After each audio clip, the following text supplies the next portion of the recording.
मैं Dilip Kumar Sahu, professor JN college Dhurwa. Students, business law में इस सेमेस्टर 1 के विद्यार्थियों के लिए है सब्जेक्ट बिजनेस लॉ। आज जिस टॉपिक पर डिस्कशन होने जा रहा है उस टॉपिक का नाम है void contract and voidable contract.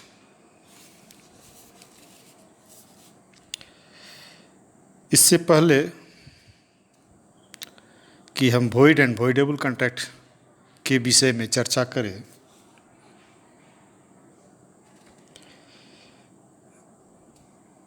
थोड़ा एग्रीमेंट और कॉन्ट्रैक्ट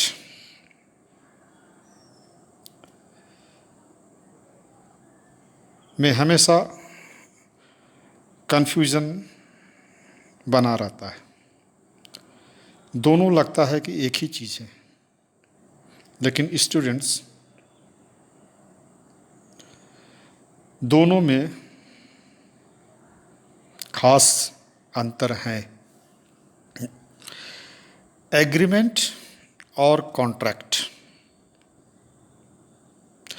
ये हमेशा याद रखने वाली चीज़ है कि जब भी हम कॉन्ट्रैक्ट की बात करेंगे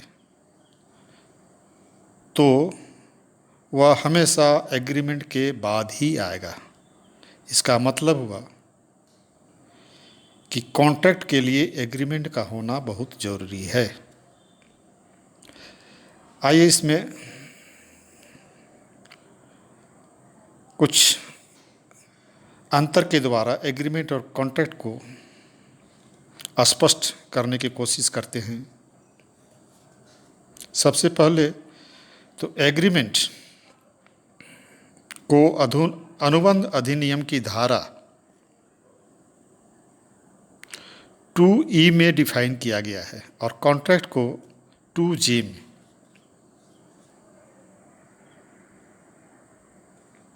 एग्रीमेंट का डेफिनेशन इस प्रकार है: प्रत्येक वचन और वचनों का प्रत्येक समूह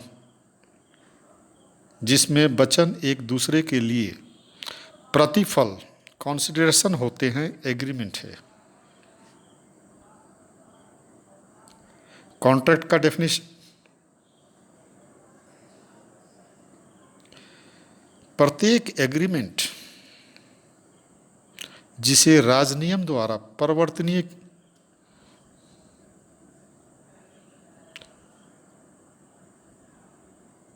कराया जा सकता है वो कॉन्ट्रैक्ट या अनुबंध कहलाता है।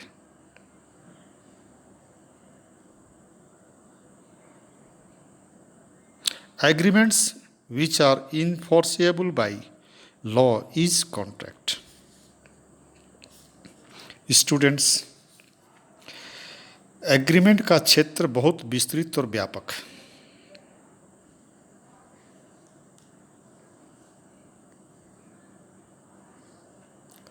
जबकि कॉन्ट्रैक्ट का क्षेत्र सीमित है।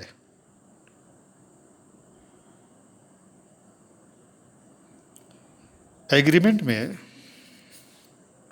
लीगल और इलीगल, वैध तथा अवैध दोनों ही प्रकार के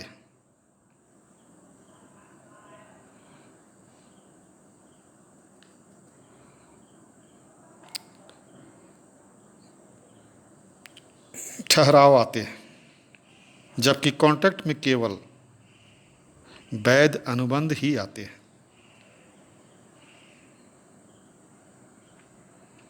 एक इम्पोर्टेंट बात है कि एग्रीमेंट का आधार क्या होता है। तो एग्रीमेंट का आधार इसका प्रपोजल और एक्सेप्टेंस है। वहीं कॉन्ट्रैक्ट या अनुबंध का आधार क्या है? तो कॉन्ट्रैक्ट का आधार एग्रीमेंट या ठहराव होता है। मतलब जब भी कोई कॉन्ट्रैक्ट होगा तो उसमें एग्रीमेंट होगा ही। एग्रीमेंट में इनफोर्सेबिलिटी आवश्यक नहीं है, जबकि कॉन्ट्रैक्ट में इनफोर्सेबिलिटी जरूरी है।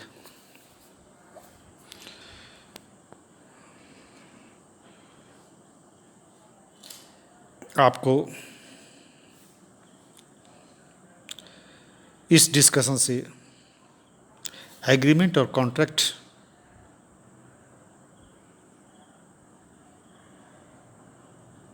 में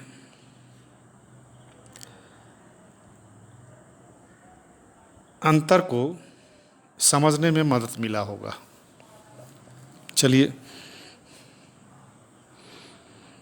आज का जो टॉपिक है उस टॉपिक पर चर्चा करते हैं, वॉइड कॉन्ट्रैक्ट और वॉइडेबल कॉन्ट्रैक्ट। सबसे पहले वॉइड कॉन्ट्रैक्ट को जानने की कोशिश करते हैं। वॉइड कॉन्ट्रैक्ट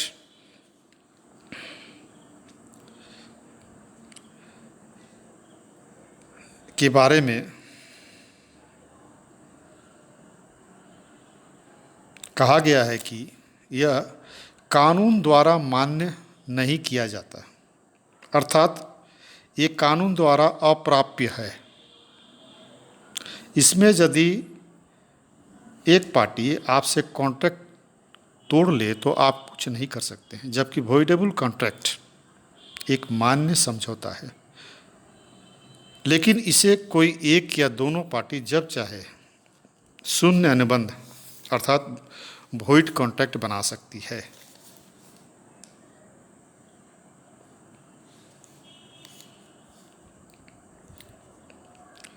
स्टूडेंट्स, हमेशा इन दोनों के बीच में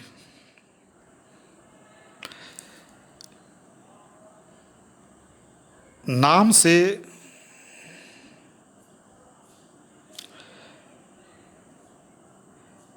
ज़्यादा अंतर का पता नहीं चलता है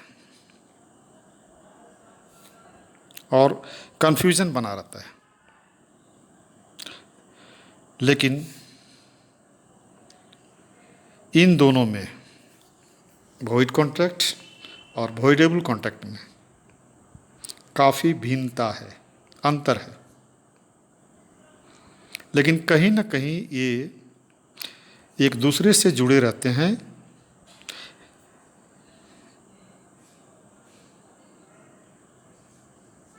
आइए हम डिस्कस करते हैं इन दोनों में क्या अंतर है।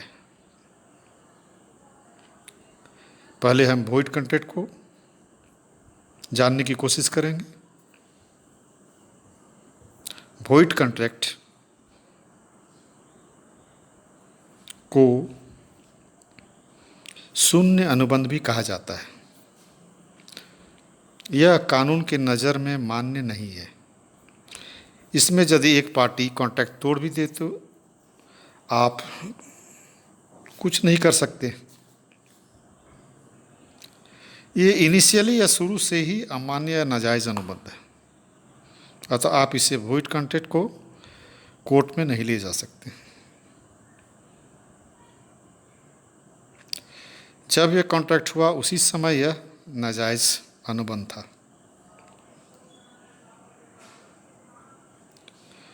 वॉइडेबल कॉन्ट्रैक्ट, स्टूडेंट्स,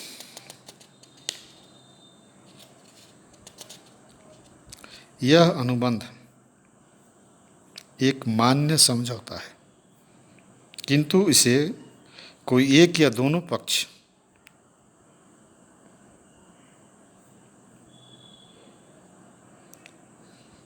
जब चाहे इसे शून्य अनुबंध या वॉइड कॉन्ट्रैक्ट बना सकते हैं। अतः आप शून्य अनुबंध लागू नहीं कर सकते।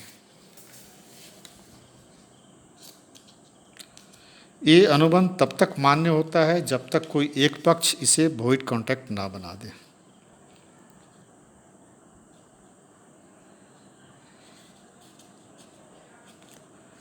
वॉइड कॉन्ट्रैक्ट और वॉइडेबल कॉन्ट्रैक्ट में कुछ खास अंतर को समझने की कोशिश करते हैं।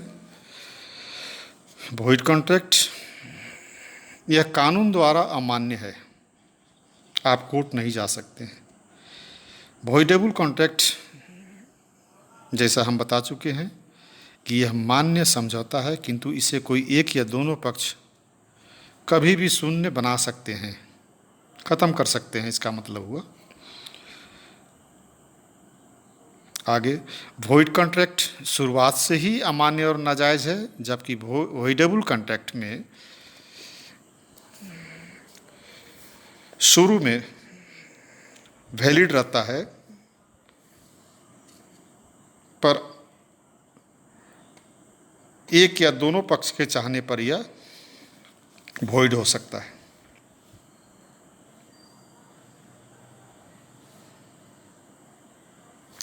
अगर वॉइड कॉन्ट्रैक्ट बन भी जाता है तो शुरुआत से ही यह कानूनन अमान्य होगा, जबकि वॉइडेबल कॉन्ट्रैक्ट को यदि एक पक्ष चाहे या दोनों पक्ष चाहे कानून नियमों के अनुसार चला सकते हैं, जब तक कि ये दोनों में से कोई इसको वॉइड ना बना दे। वॉइड कॉन्ट्रैक्ट टूटने पर आपके पास कोई कानूनी विकल्प नहीं रहता है, जबकि वॉइडेबल कॉन्ट्रैक्ट में विकल्प हो सकता है।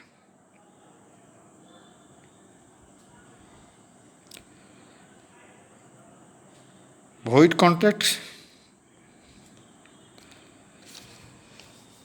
बनाने के पीछे कोई ना कोई उद्देश्य रहता है, अर्थात उद्देश्य के कारण इसे वॉइड कॉन्ट्रैक्ट बनाना पड़ता है, जबकि वॉइडेबल कॉन्ट्रैक्ट में ऐसा जरूरी नहीं होता है।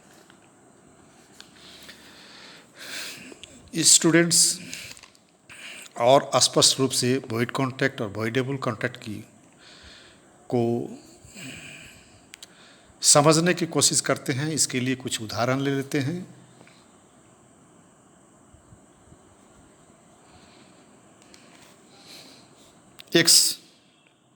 एक व्यक्ति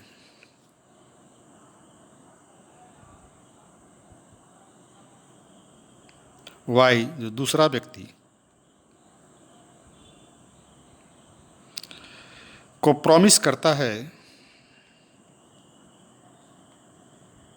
अपना घोड़ा 40,000 रुपया में बेचने का,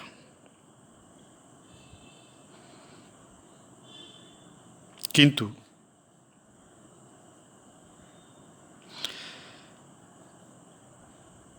घोड़ा बेचने का जो समय सीमा है वो है 1 महीना 30 दिन का।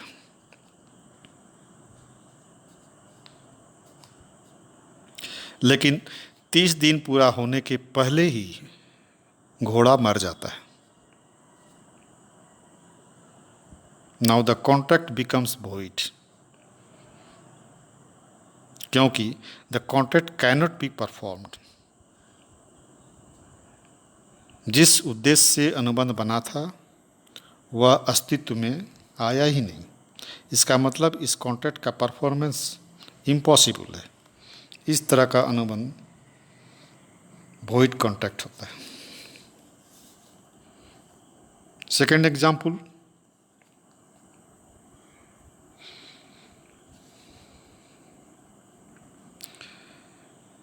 एक्स कोई व्यक्ति वाई से कहता है कि वो अपना नया मकान एक बिल्कुल नॉमिनल प्राइस, कम से कम दाम में बेच दे। नहीं बेचने पर वाई का घर को डैमेज कर देने का धमकी एक्स देता है, और वाई जो दूसरा व्यक्ति है जिसका घर है वह अनुबंध कर लेता है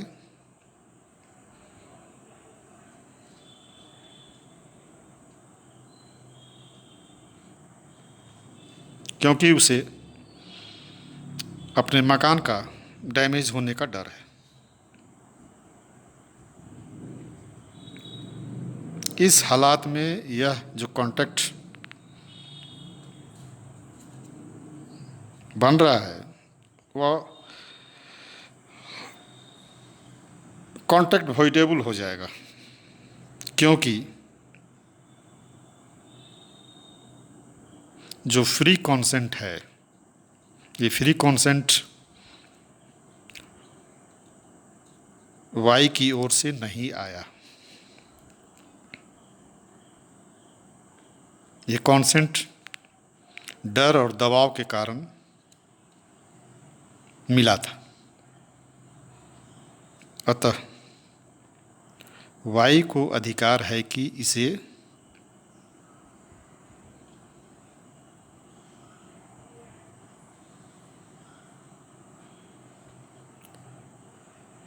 वॉइड या शून्य कर देने का।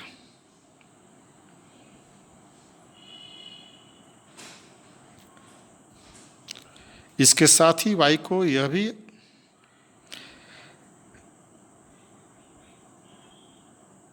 अधिकार मिलता है कि एक्स के अगेंस्ट में वह डैमेज सूट भी फाइल कर सकता है।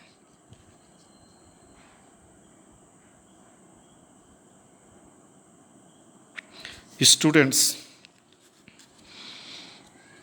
वॉइड कॉन्ट्रैक्ट और वॉइडेबल कॉन्ट्रैक्ट की चर्चा, अंतर को डिस्कस करने के बाद में हम कह सकते हैं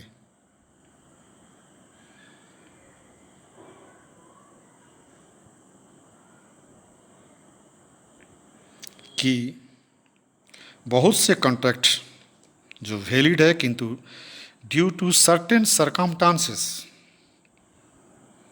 ये इन्फोर्सेबल नहीं हो पाते हैं और ये वॉइड हो जाते हैं, जबकि वॉइडेबल कॉन्ट्रैक्ट में मान्यता शुरू में रहती है किंतु बाद में किसी एक पक्ष या दोनों पक्ष के द्वारा अमान्य करार दिया जाता है।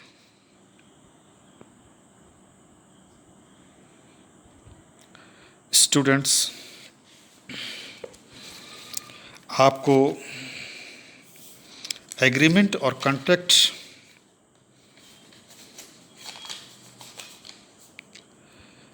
में जो कन्फ्यूजन था वो इस डिस्कशन से दूर हुआ होगा और वॉइड एंड वॉइडेबल कॉन्ट्रैक्ट को भी हम लोग समझ पाए। Thank you. आप सुरक्षित रहें। धन्यवाद।